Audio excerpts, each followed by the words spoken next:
Hey everyone, I'm Tom and welcome to the channel. Today we're going to be talking about what books I plan on reading in the month of September, why I plan on reading them, and as always, definitely let me know what your plans are for the month of September down below in the comments, or you can check out the Discord that is linked in the description. It includes me and a bunch of other booktubers as well, and you can let me know there as well. But let's go ahead and talk about what I am going to read. And once again, this is going to be a very heavy Sun Eater month for me. I have said it a few times, but I plan on catching up for the last book to be released with the series. I started it this year. I want to catch up. I actually have VIP gala tickets. There's going to be a big event for the final book, and I feel like it would be so silly if I show up to that and I still haven't even read like book 6 yet. So I feel like I definitely need to be caught up for the series because I'm obviously very committed to it at this point. But that means I need to go ahead and finish Demon in White. That is book 3. Now this is technically a book that I'm bringing over from the month of August because that's the month I have started it in. I finished Howling Dark in August and then started this at the tail end of August. So it's obviously going to bleed into September. And I've just got to say, I don't know anything about this book. Obviously, I know what happened at the end of book 2 and where it's going, but I don't want to say anything, spoiler reasons. If you haven't read the series, I definitely think you should. This is quickly becoming an all-time new favorite. Book 2, Howling Dark, is an all-time favorite book for me. It was my third 5-star read of this year, so you can really see the praise and how I feel about it. I think if you read the first book and you'll know if the series is or isn't for you. I don't think there's like a drastic change in, especially the writing. I think the story definitely increased, and I think Christopher definitely gets better as he continues writing, especially the second half of book 2. But I don't think if you don't click with book 1 at all, you're all of a sudden going to click with book 2. But if you're more on the fence in book 1, I do think that book 2 could maybe carry you on through the series. Anyway, that's a lot to talk about. That a reason for me to say that I don't know what the actual plot of that book is going to be, but I'm very excited for it. And obviously, I already told you why I'm reading it is because I need to get caught up so that I can be a part of that gala and not feel like a weirdo not knowing and trying to avoid spoilers where everybody's clearly going to be talking about spoilers. So as I said again last month, if I really feel like I need to push some other books so I can make sure I'm caught up on Sun Eater, this TBR could be changed to accommodate that, but I don't plan on that being the issue. I feel like I'm on a good pace right now to get caught up just in time for that gala. But after Demon in White, this is so far out of left field. This is not something that I would normally read, but it is something that I have to read, and that is Iron Flame by Rebecca Yarros. So very quickly, let me tell you what this book is about. Everyone expected Violet Sorrengail to die during her first year at Baskill War College, Violet included. But threshing was only the first impossible test meant to weed out the weak-willed, the unworthy, and the unlucky.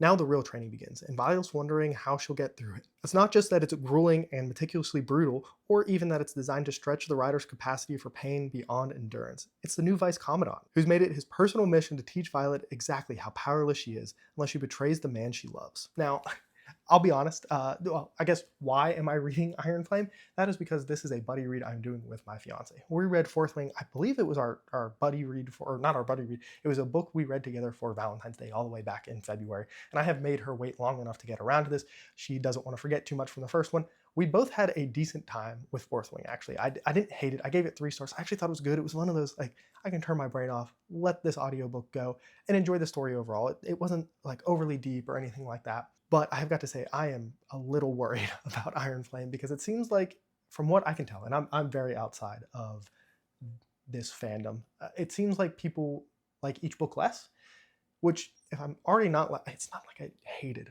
Fourth Wing, right? Like I said, it was fine. But if that's how I felt about book 1 and real true fans of the series like each book less, what does that mean for me on this 30-hour-long audiobook that I'm going to listen to? So I'm definitely worried. I don't DNF books either, but I guess maybe this could be the one. I don't plan on it. My plan is to listen to it, get through it, be able to talk to it with my fiance and just like have a good time. I mean, regardless, reading it with her is going to be awesome because anytime we read like books that overlap with each other, it's always awesome. Like when she read Mistborn, it was super awesome to get to talk to her and like listen to her theories and see her figure out stuff way before I did because she's way smarter than I am.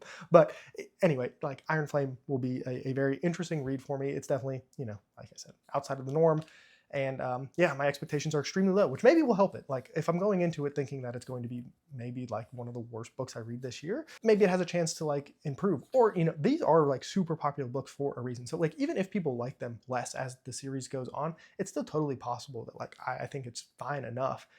Books like this don't become that like as popular as they are if they're just complete. I mean, I don't think any book like this can be like complete trash, right? Just because it doesn't work for me doesn't mean it doesn't work for so many other people. So my hope is that I at worst have like an okay time with Iron Flame, but I will say the expectations are like 6 feet under the floor. They're not even there. Like you can crawl over the bar. That's where we're at. But I am going to just be like optimistic about it because there were some things that happened in Fourth Wing that like I want the answers to, right?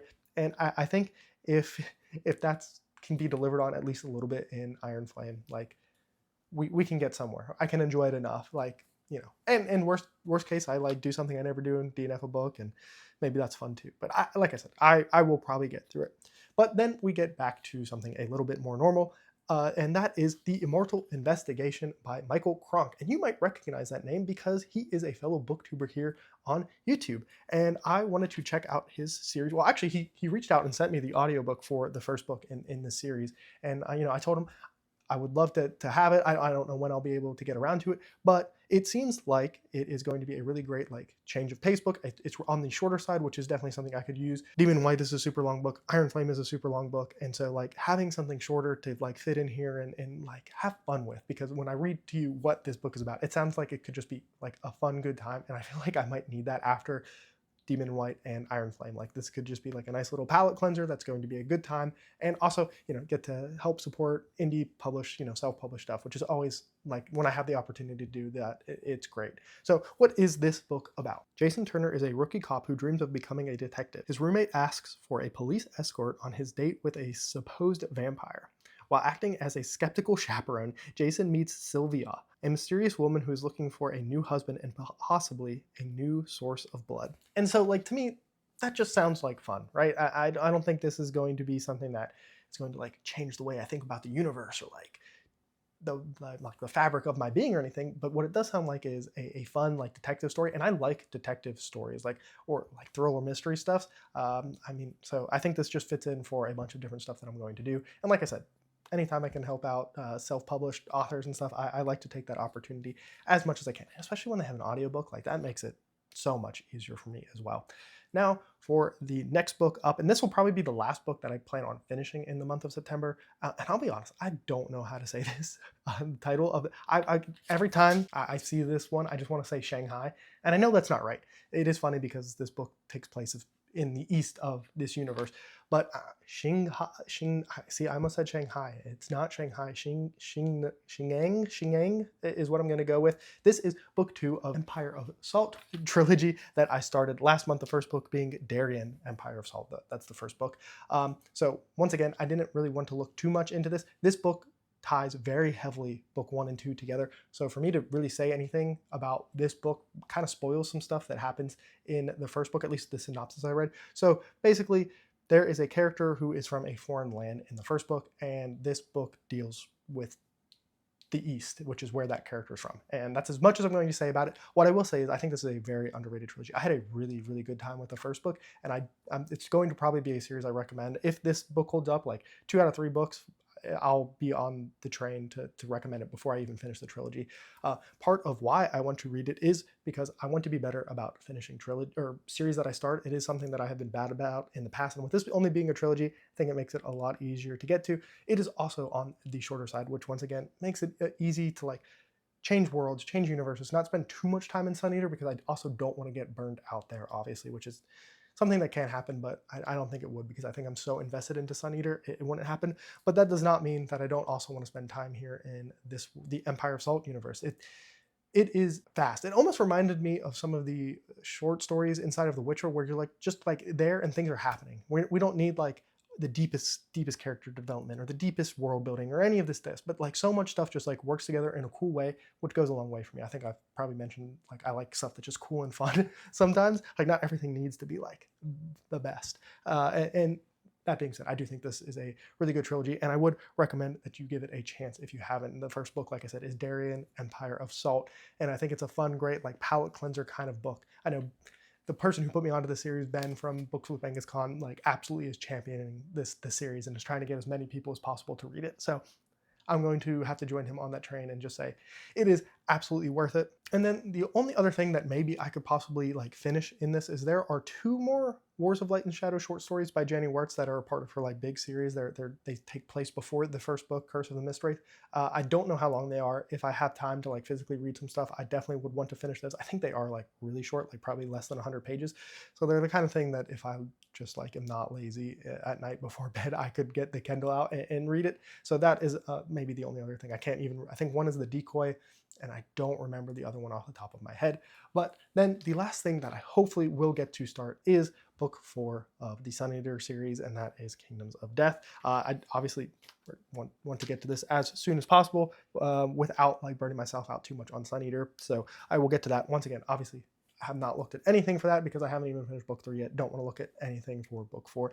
I do know that the covers for the series are awesome though, and Kingdom of Death might be, I don't know. I really like the Kingdom of Death one. So, and then the only other thing that I will probably read this month is some comics. So I definitely want to read Superman Up in the Sky. And I have a couple other Superman stories over here on the shelf that I would like to get to at some point. But these are just more of when I want to, when I'm feeling it in the mood, especially like this one. This one's super short. Like when I decide to sit down and read this one, I'll finish it in one go. I also do have a hold in for the Invincible Second Compendium at the library, which is like, I don't know if they're 50 comics or something like that. The first one was massive, and I'm assuming the second one is as well. And so that's a lot of comics to get through in one go. I know last time I had to get from the library twice so I could finish it. So if I get time for that, I might throw in some Invincible comic reading as well. And yeah, maybe I'll get back to some manga. I don't know. Comics have really taken over for me recently, and so manga has taken like a hard backseat, which is unfortunate because there are some series I really like that I'm very behind on now in the manga front.